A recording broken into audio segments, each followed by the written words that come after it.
Hello everyone, आप सबका स्वागत है मुस्तारा खातून चैनल पर। सीबीएसई 12वीं बोर्ड की परीक्षाएं भी करे रद्द।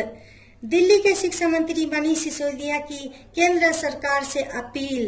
केंद्र सरकार से अपील किया है शिक्षा मंत्री ने कि 12वीं बोर्ड की परीक्षा भी रद्द किया जाए। कोरोना वायरस के मामलों में बढ़ोतरी को देखते हुए सरकार ने अहम फैसला लेते हुए सीबीएसई 10वीं बोर्ड की परीक्षाओं को रद्द कर दिया है, जबकि 12वीं कक्षा की परीक्षाओं को स्थगित किया गया है।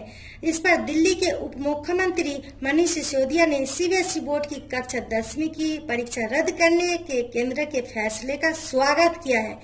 उन्होंने साथ ही यह अपील भी किया है कि 12वीं के छात्रों के लिए भी यही निर्णय लिया जाए जो 10वीं के लिए हुआ है, यानी 10वीं का परीक्षा रद्द हुआ है, यही 12वीं की परीक्षा भी रद्द होना चाहिए।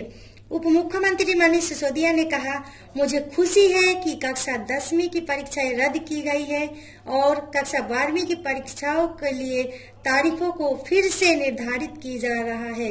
मुझे पता है कि कक्षा 12वीं के छात्रों पुनर्निर्धारण को लेकर चिंतित होंगे।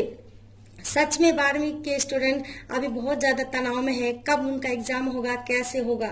उन्होंने आगे कहा कि मैं सरकार से अपील करता हूं कि जैसा 10वीं कक्षा के छात्रों के लिए किया गया है, उसी तरह 12वीं कक्षा के छात्रों को आंतरिक मूल्यांकन और प्री बोर्ड परीक्षा के आधार पर पास किया जाए।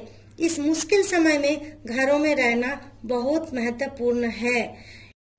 इस समय घर में रहना जरूरी है और शिक्षा मंत्री ने तो कह दिया है कि 12वीं की परीक्षा कैंसिल हो। क्या सीबीएसई ये इस बात को मानेगा? क्या तय करेगा सीबीएसई बोर्ड? क्या 12वीं बोर्ड का परीक्षा होगा या कैंसिल होगा? इस तरह का अपडेट पाने के लिए आप मेरे चैनल को सब्सक्राइब जरूर कीजिए। जैसे ही कोई ऑर्डर आता है, जैसे कोई फैसला आता है, आपके सामने मैं जरूर लेकर आऊंगी। Thank you.